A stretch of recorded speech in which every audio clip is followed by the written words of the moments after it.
Kisah nyata, cerita seram, pesugihan tuyul Benggol. Seorang lelaki parubaya yang menjadi juru kunci pesugihan mengatakan bahwa tuyul ciptaannya terbuat dari hati manusia. Hati manusia itu direbus dengan air serta ramuan khusus sampai matang dan bergumpal keras. Kemudian dijemur sampai kering. Setelah itu, hati kemudian dipotong sepanjang jari tangan orang dewasa dan dibentuk menjadi boneka mirip manusia. Untuk menghidupkan boneka ini maka boneka ini harus dimandikan dahulu dengan darah manusia. Dan ketika memandikannya disertai membaca mantra-mantra pemanggil roh. Dengan perantaraan roh yang masuk ke tubuh boneka, maka boneka akan hidup seperti manusia bernyawa dan dapat diperintah oleh pemiliknya. Menurut sang juru kunci, tidak semua orang yang memiliki tuyul pasti akan kaya. Sebab, tercapai atau tidaknya maksud si pemilik tergantung kepada nasib. Untuk memiliki tuyul ini seseorang harus melalui persyaratan yang berat. Bukan hanya itu, si peminat yang nantinya menjadi majikan si tuyul ini harus bersedia menjadi tumbal pesugihan ini bila berakhir masa kepemilikannya. Habisnya masa kepemilikan tuyul ini apabila darah untuk memandikannya habis, dan pemilik tak dapat mencarikan darah baru berikutnya.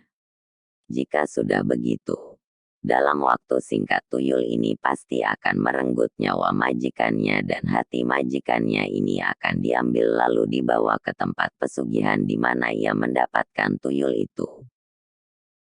Kisah tuyul ini pernah dialami oleh seorang pengusaha muda berinisial A yang mempunyai istri berinisial D. 3 tahun yang lalu, A adalah pengusaha muda yang sukses tapi entah kenapa belakangan usaha yang dikelolanya bangkrut. Si A ini bukan hanya mengalami kerugian yang amat besar, ia juga terlilit utang yang sangat banyak. Untuk melunasi hutangnya A terpaksa menjual rumah dan mobil-mobilnya. Meski begitu, hutangnya masih tetap menggunung. A mulai stres. Ia yang semula tinggal di rumah mewah, kini mengontrak di sebuah rumah kontrakan kecil. Akibat putus asa dan lemah iman maka A menempuh jalan pintas. Pikirnya apapun akan dilakukan asal bisa mendapatkan banyak uang. Setelah mantap maka A datang ke tempat pesugihan tuyul Benggol yang dipandu oleh Ki Juru Kunci. Pada Juru Kunci si A mengutarakan maksud kedatangannya. Kuncen pesugihan pun bersedia menolongnya asalkan ia mampu menjalani persyaratan yang sangat berat. A yang sudah gelap pikir berjanji akan menyanggupinya, meski taruhannya nyawa dia sendiri.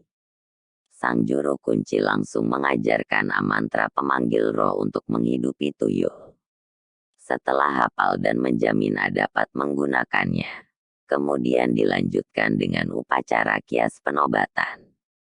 A juga harus menghabiskan 10 tusuk sate hati manusia yang diberikan kuncen padanya. Maksud dari kias tersebut adalah untuk mempersatukan kehendak antara A dengan tuyul yang dimilikinya. Usai itu, barulah sang juru kunci memberikan sebuah kotak kecil yang berisi tuyul. Akhirnya A hidup dengan tuyulnya. Makhluk peliharaannya itu disuruh mencuri ke rumah-rumah orang kaya. Hasilnya, tiap malam A mendapatkan banyak uang, dan uang itu dikumpulkannya. 2 bulan sudah A memiliki tuyul itu dan selama 2 bulan itu juga uang terus terkumpul.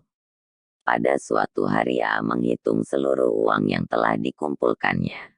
Ternyata uang yang didapat tidak sesuai dengan yang diinginkannya. Dengan uang segitu untuk membeli rumah sederhana saja tidak cukup apalagi untuk modal usaha.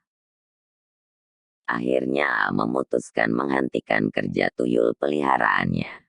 Kini, tuyulnya tersimpan menjadi benda mati yang tak berarti. Terdorong rasa takut dirinya akan menjadi tumbal pesugihan, A berniat pergi jauh. Menurut pikirnya, Jika dia pergi jauh meninggalkan tempat itu, mustahil tuyul Benggol akan menemukannya. Sebelum berangkat, A membuang tuyulnya ke sebuah sungai yang dalam dan deras airnya. Ia tersenyum melihat tuyul itu hanyut terbawa arus dan tenggelam ke dasar sungai. Kini A benar-benar merasa bebas. Ia yakin dirinya pasti akan terhindar dari malapetaka. 3 hari setelah kepergian A, penduduk kampung yang tinggal berdekatan dengan bekas kediamannya menjadi gempar. Mereka mencium bau bangkai yang amat menyengat hidung. Bau bangkai yang amat menyengat. Dan sumber itu ternyata datang dari ruangan yang semula dikontak oleh A. Dengan dibantu pihak kepolisian, mereka mendobrak pintu kamar. Dan di bawah tempat tidur, ditemukan gundukan tanah yang dikerubungi lalat hijau. Ketika tanah itu digali, di dalamnya terdapat sesosok mayat wanita yang telah membusuk dan berlubang pada bagian hatinya. Mayat itu adalah mayat istri A. Kini, A yang telah pergi jauh menjadi buronan polisi. Di sebuah hotel yang jauh dari tempat tinggalnya, A sedang duduk santai. Telah beberapa hari ia menginap di hotel tersebut. Dan selama itu juga dirinya mesara aman-aman saja.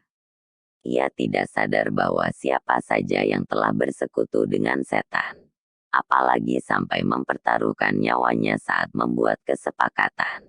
Sejauh apapun ia pergi, makhluk gaib itu akan selalu menguntit. Ya, akan selalu mengutit. Malam itu hujan turun dengan derasnya. Tengah malam ketika tertidur nyenyak, sebuah makhluk kecil berbentuk manusia masuk ke dalam kamarnya. Mata makhluk itu merah menyala bagai bola api. Sekejap saja makhluk itu melompat ke tempat tidur A dan menyelusup ke dalam celananya. Aneh, makhluk kecil itu langsung masuk ke dalam tubuh A melalui anusnya.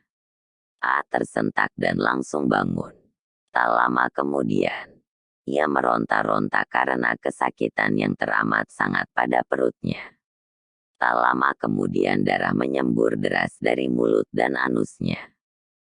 A terkulai dan tak sadarkan diri. Tiba-tiba, perut A langsung terkuak sobek. Dan dari dalamnya keluar makhluk kecil membawa hati A. Dalam sekejap makhluk kecil yang membawa hati itu keluar melalui jendela dan hilang di kegelapan malam. Keesokan harinya, ketika polisi yang memburu A sampai di tempat kejadian, mereka terkejut. A ditemukan tewas tanpa diketahui siapa pembunuhnya. A mati menunaikan janji.